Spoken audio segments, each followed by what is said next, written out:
Assalamualaikum warahmatullahi taala wabarakatuh. Perkenalkan, nama saya Ahmad Nenur Rahman. Saya dari Prodi Ilmu Al-Quran dan Tafsir, Fakultas Usuluddin dan Dakwah UIN Madura.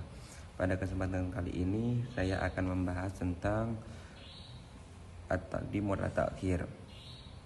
Jadi At-Taqdim wal Ta'khir ini adalah gaya bahasa dalam Al-Quran yang berupa pengedepanan atau pengakhiran bagi kalimat dari posisi asal menurut kaidah tata bahasa Arab.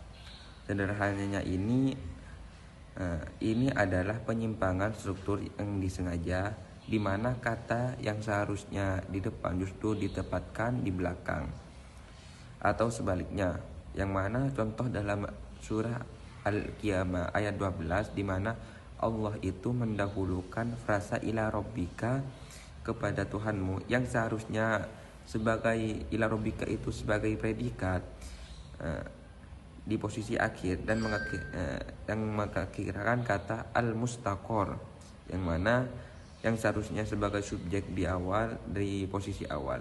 Jika susunan normalnya itu berbunyi al-mustaqor ila rabbik, tetapi Al-Quran itu membaliknya menjadi ila rabbika mustaqor untuk tujuan tertentu. Jadi fungsi gaya bahasa ini sangat mendalam dan tidak sekedar memperindah bacaan. Yang mana dalam ilmu balaghah itu setiap penggeseran kata itu membawa pesan khusus. Fungsi utamanya itu yang pertama ada memberikan penghormatan kepada Allah atau namanya yang didahulukan.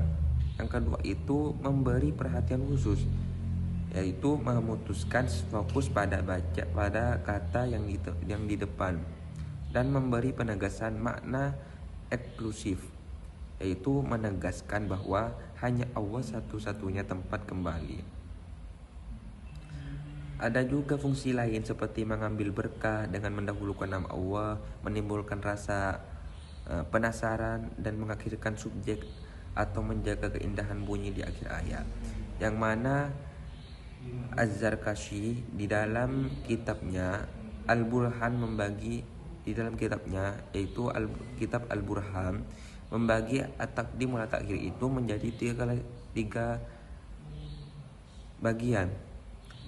Yang pertama itu didahulukan karena pertimbangan makna. Jadi pada kategori didahulukan karena pertimbangan makna ini, pendahuluan terjadi karena ada logika makna, realitas atau hierarki tertentu yang mewajibkan unsur tersebut disebut lebih awal. Yang mana di dalam Al-Quran surat Al-Ahzab ayat 59, ya ayyuhan nabiyyu qul li azwajika wa banatika, yang mana artinya wahai Nabi, katakanlah kepada istri-istrimu dan putri-putrimu. Yang mana secara struktur frasa itu azwajika itu didahulukan di atas banatika, yang mana hal ini bukan sekedar urutan biasa, melainkan berdasarkan urutan keberadaan. Secara logika itu status seorang pria sebagai suami terjadi lebih dahulu sebelum ia menjadi seorang ayah. Jadi dengan mendahulukan istri, Al-Quran itu mengajarkan realitas kronologis penciptaan hubungan nasab, sekaligus pengisyaratan bahwa istri adalah pendamping awal yang menjadi fondasi terbentuk keluarga sebelum lahir keturunan. Terus yang kedua di sini ada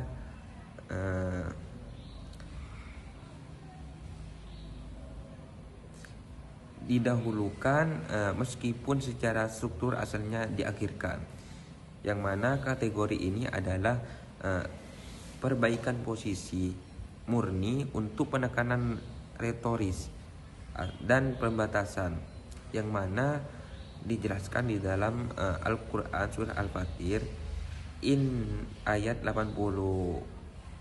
28 yang berbunyi bismillahirrahmanirrahim, innama yakhshallahu min ibadihil ulama, yang mana artinya itu sesungguhnya yang takut kepada Allah di antara hamba-hambanya hanyalah para ulama.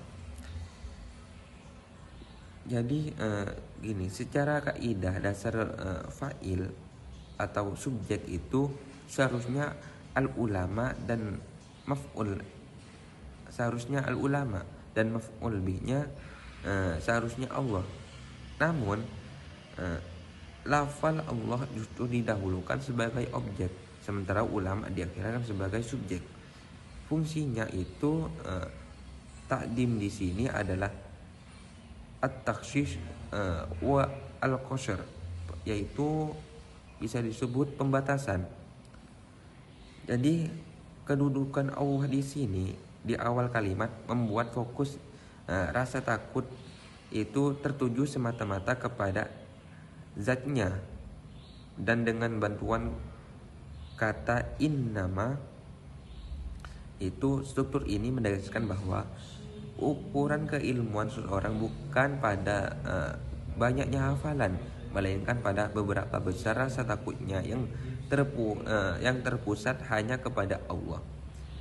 Jika strukturnya normal, maka maknanya hanya informatif biasa, kehilangan kesan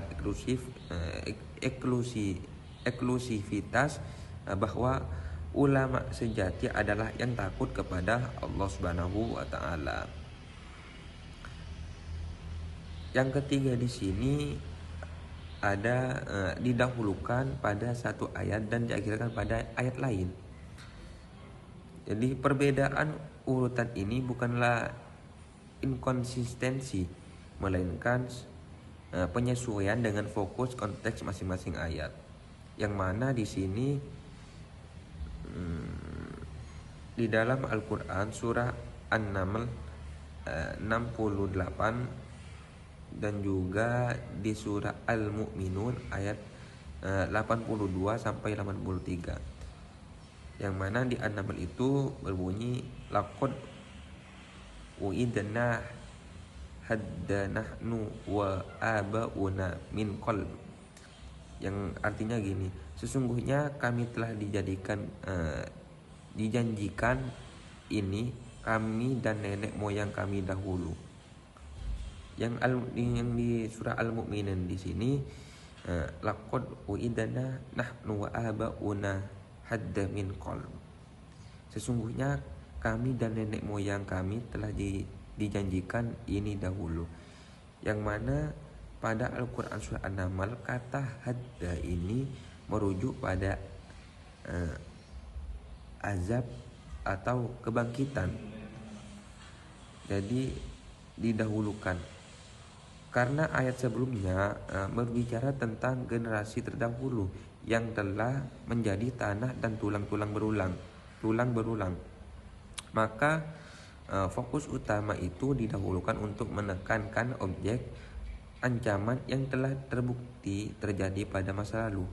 Sedangkan pada Al-Quran surah Al-Mu'minun di sini subjeknya nahnu wa abauna, yang mana kami dan bapak-bapak kami didahulukan karena